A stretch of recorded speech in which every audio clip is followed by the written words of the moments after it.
Guys ഇതൊരു YouTube full length video ആണ്. അപ്പോൾ വീടിനെ കുറിച്ചിട്ട് കുറച്ച് കാര്യങ്ങൾ നമ്മളിപ്പോൾ കുറേ ആൾക്കാർ വീട് പണി തുടങ്ങും.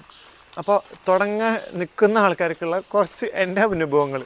അപ്പോൾ എൻ്റെ വീടിന് 2 വാർപ്പ് കഴിഞ്ഞു. ഏകദേശം വാർപ്പ് വരെയാണ് ഞാൻ കോൺട്രാക്റ്റ് കൊടുത്തിട്ടുണ്ടായിരുന്നത്. അതുവരെയുള്ള ഫിനിഷിങ് കഴിഞ്ഞു. ബാക്കിയുള്ളതൊക്കെ സെപ്പറേറ്റ് വർക്കാം. അപ്പോൾ എനിക്ക് ഇതുവരെ വന്ന ചിലവുകളാണ് ഞാനീ പറയണത്.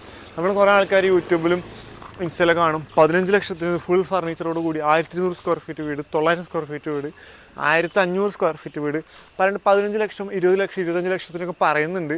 അത് എന്താണ് കമൻറ്റ് ബോക്സ് പറഞ്ഞാൽ ഇത് നടക്കില്ല, ഞാൻ 15 ലക്ഷം തരാം, നിങ്ങളൊന്ന് നോക്കി നോക്കുക പറഞ്ഞിട്ട് അവിടെ കമൻറ്റ് ബോക്സിലും കാണാം. അപ്പോൾ എനിക്ക് മനസ്സിലാക്കിയ കാര്യങ്ങൾ, എൻ്റെ അനുഭവത്തിലുള്ള കാര്യങ്ങൾ ഞാൻ പറയാം. മൊത്തം താഴത്തൊരു 1050 സ്ക്വയർ ഫീറ്റ്, ആ 50 സ്ക്വയർ ഫീറ്റ് വരെയുള്ള കാരണം ഈ ഒരു വരാന്തയാണ്. നിങ്ങൾ പ്ലാനൊക്കെ ഇങ്ങനെ നമ്മുടെ ഫ്രണ്ട് നാവമ്പേട്ടൻ തന്നെയാണ് പ്ലാനൊക്കെ ഉണ്ടാക്കിയിട്ടുണ്ടായിരുന്നത്.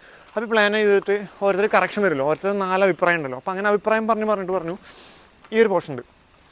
അപ്പോൾ അവർ പറഞ്ഞു ഇവിടെ ഒരു പോർഷൻ തന്നെ വെറുതെട്ടിരിക്കുന്നത്, അതൊന്ന് നിരപ്പാക്കി കഴിഞ്ഞാൽ മുമ്പ് നല്ല സ്ഥലമില്ലേ പറഞ്ഞു. അങ്ങനെ നിരപ്പാക്കി.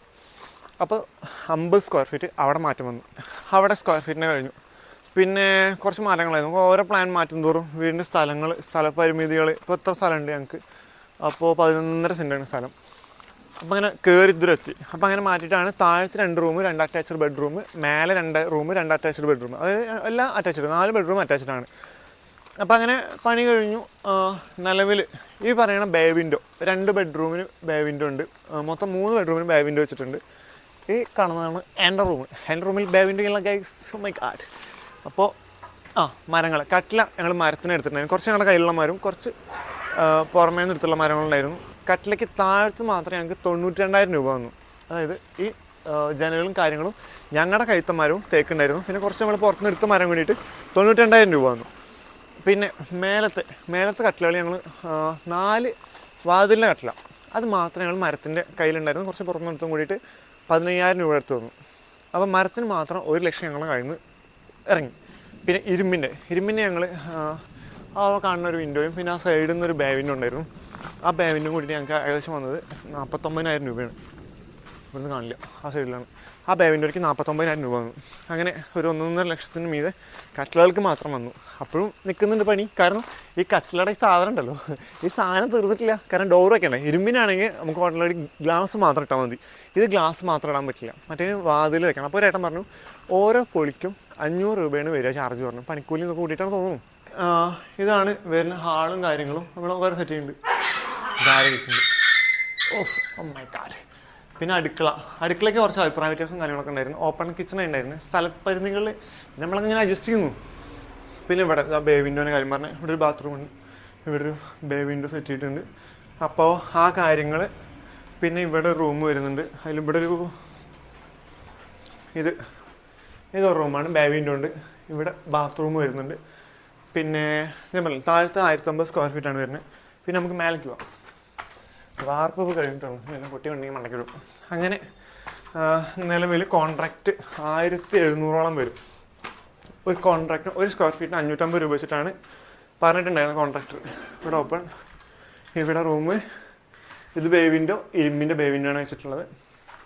പിന്നെ ഇവിടെയൊക്കെ വാർപ്പ് കഴിഞ്ഞിട്ടുള്ളൂ. പിന്നെ ഇതാണ് എൻ്റെ റൂം വരുന്നത്. ഇവിടെ ബാത്റൂം ഇങ്ങനെയാണ് ചെയ്തിട്ടുള്ളത്. ഇവിടെ മേലേക്ക് കവർ ചെയ്യാണ്ട് ഡ്രസ്സിങ് റൂം പോലെ സെറ്റ് ചെയ്യും. ജസ്റ്റ് ചെറിയ ചെറിയ റൂമുകൾ 10x10. പിന്നെ ഞങ്ങളുടെ കോൺട്രാക്റ്റിൽ ഇല്ലാത്തൊരു സാധനമായിരുന്നു ഈ ബാൽക്കണി. ഇത് ഞങ്ങളുടെ കോൺട്രാക്ട് പ്രകാരം ഉണ്ടായിരുന്നില്ല. അപ്പോൾ ഞങ്ങൾ എക്സ്ട്രാ, അതായത് 1600 സംതിങ് ആയിരുന്നു. ഇതില്ലാത്തതുകൊണ്ട് എക്സ്ട്രാ 110 സ്ക്വയർ ഫീറ്റ് അവിടെ കൂടി. അപ്പോൾ ഇങ്ങനെ 1700 ആയത്. അതിന് ഞങ്ങൾക്ക് കുറച്ച് 60,000 എന്തോ കൂടിയുണ്ട്. പിന്നെ ഇവിടെ വ്യൂവും കുഴപ്പമില്ല, നല്ല നല്ല അടിപൊളി ഇതാണ്, കാണാം. അപ്പോൾ പിന്നെ വരാം. അങ്ങനെ ഇത്രയും വർക്കുകൾ ഇവിടെ നടന്നുകൊണ്ടിരിക്കുന്നുണ്ട്. അപ്പോൾ ഇത്രയൊക്കെയാണ് എനിക്ക് ചെറിയ കാര്യങ്ങളായിട്ട് പറയാനുള്ളത്. അപ്പോൾ അത് ഫുൾ ലെങ്ത് വീഡിയോ ആയതുകൊണ്ട് തന്നെ ആൾക്കാർ കാണില്ലേ വീഡിയോ. പിന്നെ ഞാൻ ചെയ്യുന്നത് എന്താണെന്ന് വെച്ച് കഴിഞ്ഞാൽ ആർക്കെങ്കിലും ഉപകാരപ്പെട്ടോട്ടെ എന്ന് വിചാരിച്ചിട്ടാണ്. കാരണം ഈ വീഡിയോ ഇപ്പോൾ കാണാലും ഇതിപ്പോൾ 2026 ജൂൺ 8 അന്നത്തെ വീഡിയോ ആണ് ചെയ്യുന്നത്. ഒരു 2 കൊല്ലം കഴിഞ്ഞാൽ അല്ലെങ്കിൽ മാസങ്ങൾ കഴിയുന്നതോറും കോസ്റ്റിൻ്റെ, അതായത് എല്ലാത്തിനും വില ഇൻക്രീസ് ആവും. നമ്മുടെ സാലറി എപ്പോഴും ഇവിടെ നിൽക്കുന്നത്. സാലറി ചിലപ്പോൾ ഒരു 10 കൊല്ലം കഴിയുമ്പോഴും ഇങ്ങനെ വരും. പക്ഷേ സാധനങ്ങളിലും മരങ്ങളും വില ഒറ്റയടിക്ക് മേലേക്ക് വരിപ്പോവും. അപ്പോൾ നമ്മൾ വീട് വെക്കാൻ ഉദ്ദേശിക്കുന്ന ആൾക്കാരാണെന്നുണ്ടെങ്കിൽ എപ്പോഴും പെട്ടെന്ന് വീട് തുടങ്ങുക. ലോൺ എടുക്കാൻ വെച്ചാൽ ലോൺ എടുത്ത് വീട് പണിച്ചോ. അപ്പോൾ ചില ആൾക്കാരുണ്ട്, ലോൺ എടുത്ത് വീട് പണിതിട്ടുണ്ടെങ്കിൽ അടച്ച് വരുമ്പോഴേക്കും ഇത്ര രൂപയാവും പറഞ്ഞിട്ട്. എൻ്റെ ലോണിൻ്റെ കാര്യം പറയാം. LIC നിന്നാണ് ഞാൻ ലോൺ എടുത്തിട്ടുള്ളത്. 16 ലക്ഷം രൂപയാണ് ലോൺ എടുത്തിട്ടുള്ളത്. 7.9% ഇൻട്രസ്റ്റ് റേറ്റ് വരുന്നത്. പക്ഷേ ഇൻട്രസ്റ്റ് റേറ്റിലല്ല കാര്യം, നമ്മൾ എത്ര മാസം ടെണർ. എൻ്റെ 20 കൊല്ലത്തേക്കാണ്. അപ്പോൾ 240 മാസം, 240 മാസത്തേക്ക് ഞാൻ 13,500 രൂപ വെച്ച് അടച്ചു വന്നു കഴിഞ്ഞാൽ 16 ലക്ഷം ഞാൻ എടുത്ത ലോണ് എത്ര രൂപയാവുമെന്ന് നിങ്ങൾക്ക് ഊഹിക്കാവുന്നുള്ളൂ. ഡബിൾ.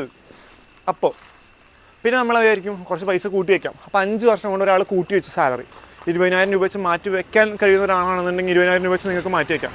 അപ്പോൾ അങ്ങനെ മാറ്റി വെച്ചിട്ടുണ്ടെങ്കിൽ ആ 5 കൊല്ലം കൊണ്ട് വരുന്ന മാറ്റം, സാധനങ്ങളുടെ വില, പണിക്കാരുടെ കൂലി, ഇരുമ്പ്, അത് ഇത്, പെയിൻറ്റ്, സിമെൻറ്റ്, അപ്പോൾ നിങ്ങൾക്ക് ആലോചിച്ച് നോക്കുക. അപ്പോൾ ആ സമയത്ത് ഇപ്പോൾ ലോൺ എടുത്തിട്ട് നിങ്ങളെ ഇൻകം ആ 20 കൊല്ലാകുമ്പോഴേക്കും ഇൻകത്തിലൊരു ചെറിയൊരു മാറ്റം ഉണ്ടാകും. അപ്പോൾ നിങ്ങൾ അത് വെച്ച് കണക്കാക്കണം. അപ്പോൾ പൈസ ഇല്ലാത്ത, എനിക്കടക്കം പൈസ ഉണ്ടായില്ല, ഞാൻ ലോൺ എടുത്തു. പക്ഷേ എനിക്ക് ജോലിയുണ്ട്, സാലറീഡ് പേഴ്സൺ ആയതുകൊണ്ട് തന്നെ എൻ്റെ സാലറിക്ക് അനുസരിച്ചിട്ട് എനിക്കൊരു ചെറിയ ലോൺ കിട്ടി. ആ ലോൺ വെച്ചിട്ട് ഞാൻ പണി തുടങ്ങി. എൻ്റെ പണി ഇത്ര വരെയായി. അപ്പോൾ എൻ്റെ കൂട്ടുകാരൻ പറഞ്ഞു, എടാ നീ ആലോചിക്കാണ്ട് നീ ലോൺ എടുക്കും, നീ ലോൺ എടുത്ത് പണി കണ്ടോ, പണിതിപ്പോൾ ഇവിടെ എത്തി. ഇനിയാണ് കിടക്കുന്നത്. ഇനി എത്ര പണിയാണെന്നുണ്ടെങ്കിൽ ഇനി ഒരു ലോഡ് കിടക്കുകയാണ് പണികൾ. ആ നായ അവിടെ കിടന്നിട്ട് കാർപ്പായി. അപ്പോൾ നിങ്ങൾ ഇത്രയാണ് എനിക്ക് പറയാനുള്ളത്. അപ്പോൾ എന്തെങ്കിലും സംശയങ്ങളുണ്ടെങ്കിൽ കമൻറ്റുകൾ രേഖപ്പെടുത്തുക. ഫുൾ വീഡിയോ കണ്ടാലാണ് ഞാൻ ഈ ലാസ്റ്റ് പറഞ്ഞ കാര്യങ്ങൾ നിങ്ങൾക്ക് മനസ്സിലാവുള്ളൂ. അപ്പോൾ ഓക്കെ, ബൈ ഗൈസ്.